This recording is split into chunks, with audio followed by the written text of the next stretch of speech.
This week on LatterDay News. Knock, knock. Who's there? Honeydew. Honeydew who?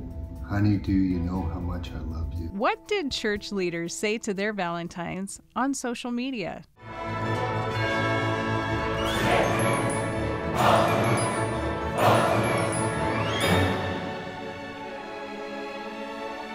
And later, the Beijing Olympics marks the 20th anniversary of the Salt Lake Olympics. Do you remember what the church did then?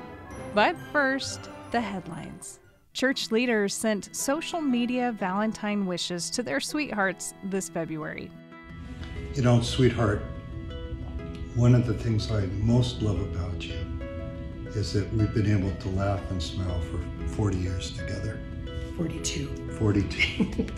President Nelson mentioned the devastation he felt after his wife, Dancel, passed just 2 days before Valentine's Day in 2005. And then he shared the joy that returned to his life when he married Sister Wendy Watson. In 2012, we opened doors of this institution where we believe that all are one, we're children of one God, and we are here to serve the humanity. The Sikh temple in Dubai and the church recently teamed up for their annual service project. This year, they gave out 5,000 water flasks to workers that give service at the temple. The temple is the largest temple in the Gulf region, and it serves a daily vegetarian meal to anyone that walks through its doors. So I would like to congratulate the Guru Nanak Darbar for this partnership with the Latter-day Saints, and I would like to really say that I feel truly blessed to be amongst all of you, sitting here as brothers and sisters. The church and the Sikhs have been working together since 2015. New information was released about April General Conference from a letter by the First Presidency. It stated that they were pleased to announce a women's session of conference on Saturday, April 2nd. It also mentioned that only a limited number of tickets would be distributed to stakes for an in-person viewing due to all the construction work currently at Temple Square.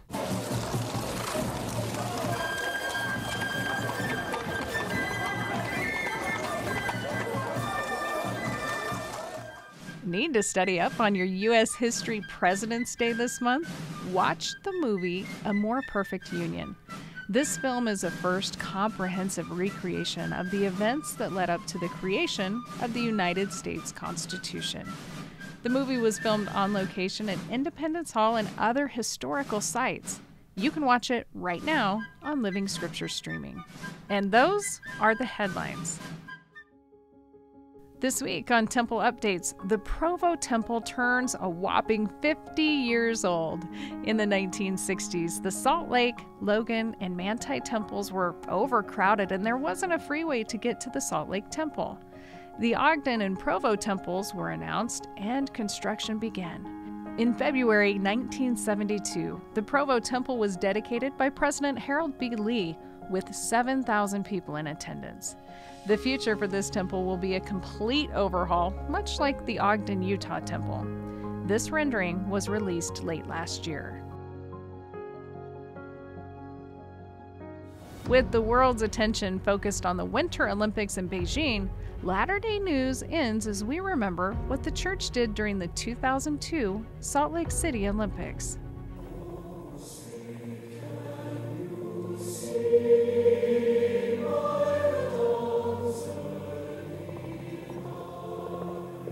The Tabernacle Choir sang the Star-Spangled Banner at the opening ceremonies, as well as performing earlier that day at the state capitol for George W. Bush.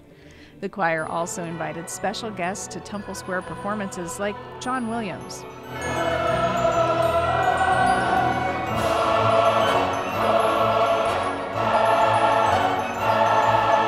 The church also got into the action as the torch made a stop at church headquarters where President Hinckley lifted it high above his head.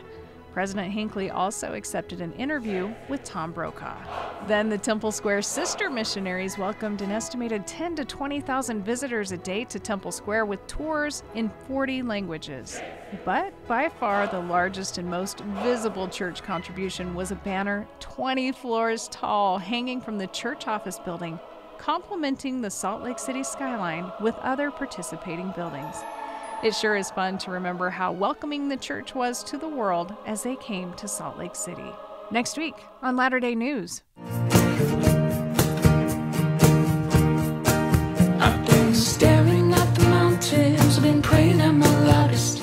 The story behind this catchy new music video. Come back every Friday for more LatterDay News.